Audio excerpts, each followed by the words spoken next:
రంగారెడ్డి జిల్లా మొయినాబాద్ ఎన్టీఆర్ స్కూల్లో విద్యార్థులకు క్రైస్తవ మత బోధనలు చేయడంపై హిందూ సంఘాలు ఆగ్రహం వ్యక్తం చేశాయి. క్లాస్ రూమ్లలో విద్యార్థులకు ప్రధాని మోదీని తిడుతూ క్రైస్తవ మతం గొప్పది అని విద్యార్థులకు టీచర్లు బోధిస్తున్నారని మండిపడ్డారు. గాజులు బొట్టుతో పాఠశాలకు రావద్దని స్కూల్ ప్రిన్సిపల్ జోజిరెడ్డి హెచ్చరించారని హిందూ సంఘాలు ఫైర్ అయ్యాయి. ఎన్టీఆర్ స్కూల్ ప్రిన్సిపల్ ముగ్గురు టీచర్లు విద్యార్థులతో బలవంతంగా క్రైస్తవ ప్రార్థనలు చేయిస్తున్నారనే ఆరోపణలతో వివాదం నెలకొంది. డిసెంబర్లో స్కూల్ క్రిస్మస్ వేడుకలు నిర్వహించిన విషయం పేరెంట్స్ కు విద్యార్థులు తెలిపారు. దీంతో ఎన్టీఆర్ స్కూల్లో క్రైస్తవ మత బోధనల విషయం వెలుగులోకి వచ్చింది.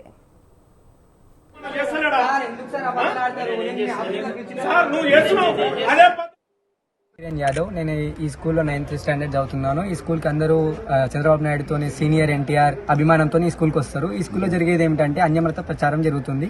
అన్యమత ప్రచారం అంటే హిందుత్వాన్ని కించపరుస్తూ మిగతా మతాన్ని పాజిటివ్ గా చెప్తారు. ఇలాగే ఒక దినం ఏమైందంటే బొట్టు పెట్టుకొస్తే బొట్టు తీపిచ్చారు. టీచర్స్ ఫాల్స్ ఇన్ఫర్మేషన్ చెప్తారు. దాని క్వశ్చన్ వేస్తే మళ్ళీ నాకే ఆపోజిట్ గా మాట్లాడుతారు. అందరం కూడా పిల్లలకి తప్పు ఇన్ఫర్మేషన్ ఇస్తారు. పిల్లలు వింటారు. అట్లనే నేను కూడా విన్నా కాబట్టి నేను దాన్ని